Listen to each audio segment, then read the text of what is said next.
اعوذ باللہ من الشیطان الرجیم بسم اللہ الرحمن الرحیم۔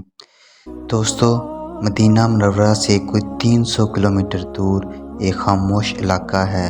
اس کو مدائن صالحہ کہتے ہیں۔ اس علاقے میں حضرت صالحہ کی قوم آباد تھی۔ اس قوم کو قوم سمود بھی کہتے ہیں۔ یہ قوم حضرت ہود کی قوم کے ہم عصر تھی۔ حضرت ہود کی قوم کو قوم عاد کہتے ہیں، جن کی باقیات آج کل بحرین کے صحرا ابار میں موجود ہے۔ چنانچہ قوم صالحہ یا قوم سمود نے اللہ سے کفر کیا اور اللہ کا عذاب ان پر نازل ہوا۔ قوم صالحہ دیکھنے میں بہت لمبے اور چوڑے اور طاقتور لگتے تھے۔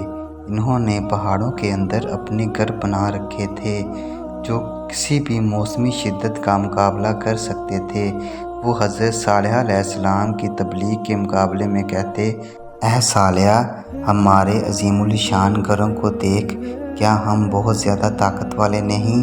اگر ہمارے مقابلے پر کوئی اور قوم ہے تو ان کو لاؤ ہمارے سامنے۔ لیکن جب انہوں نے اللہ کی نشانی ایک اونٹنی کو مار ڈالا، اونٹنی کا بچہ روتا ہوا چیختا چلاتا ہوا ایک پہاڑی میں گم ہو گیا۔ حضرت صالح علیہ السلام نے اپنی قوم سے فرمایا کہ 3 دن اپنے گھروں میں فائدے اٹھا لو، یہ اللہ کا وعدہ ہے کہ جھوٹا نہیں ہوگا۔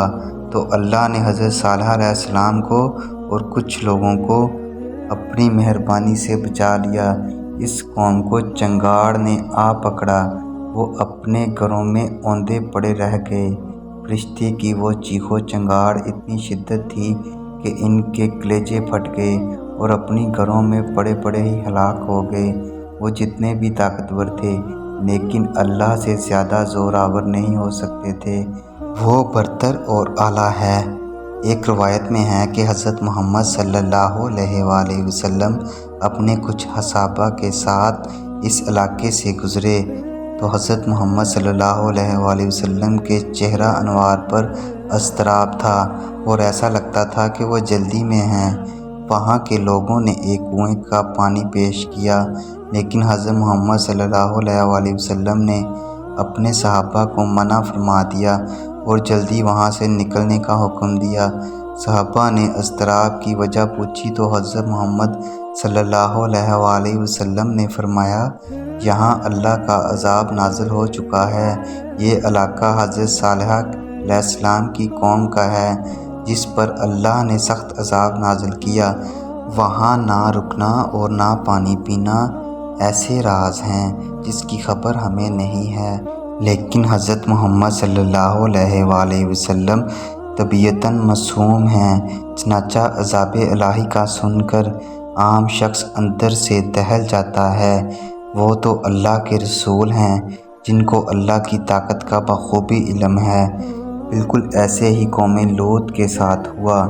وہ لوگ ہم جنس پرستی جیسے مکروہ کام میں پڑ چکے تھے۔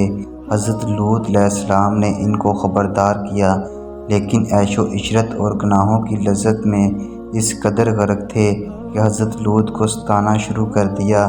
حضرت لوط حضرت ابراہیم کے ہم عصر تھے۔ اپنی قوم کو بہت سمجھایا لیکن وہ باز نہیں آئے۔ اللہ نے اپنے فرشتے حضرت لوط کی طرف بھیجے۔ انہوں نے حضرت لوط سے کہا کہ کچھ رات رہیں، یہاں سے اپنے اہل و عیال کو لے کر نکل جائیں۔ اللہ نے قرآن میں فرمایا کہ ہمارے عذاب کا وقت صبح ہے اور کیا صبح کچھ دور ہے؟ فرشتوں نے تاکیدگی کی کہ کوئی شخص پیچھے مڑ کر نہ دیکھے۔ چنانچہ سحری کے وقت قوم لوط علیہ السلام پر اللہ نے آسمان سے پتھروں اور آگ کی بارش کر دی، اور قرآن میں اللہ نے فرمایا کہ ہم نے ان پر تہہ پر تہہ کنکریاں برسائی اور پوری بستی کو نیچے سے اوپر کر دیا۔ آج جدید سائنس نے اس بات کو ثابت کر دیا ہے کہ جب یہ قوم زمین پر تھی، اس وقت برج سنبلا سے شہاب سکابوں کی بارش ہوئی تھی۔ وہ پتھروں کی بارش آگ کے بگولوں کی طرح اس قوم پر نازل ہوئی تھی۔ یہ اپنی دنیا میں مگن تھے۔ ان کی ہڈیوں سے پتہ چلتا ہے کہ انتہائی کربناک عذاب کی زد میں آ گئے تھے۔ حضرت لوط علیہ السلام کی بیوی نے اللہ کے حکم کی خلاف ورزی کی اور مڑ کر پیچھے تباہ ہوتا شہر دیکھنے لگی اور وہیں پتھر کی ہو گئی۔ ان کی باقیات آج بھی بحیرہ مراد کے پاس وادی سدوم میں دیکھی جا سکتی ہیں۔ اللہ ہمیں اپنے سیدھے راستے پر چلنے کی توفیق دے اور عذاب الہی سے بچائے رکھے جو یقیناً ہمارے لیے بہت بھاری ہے۔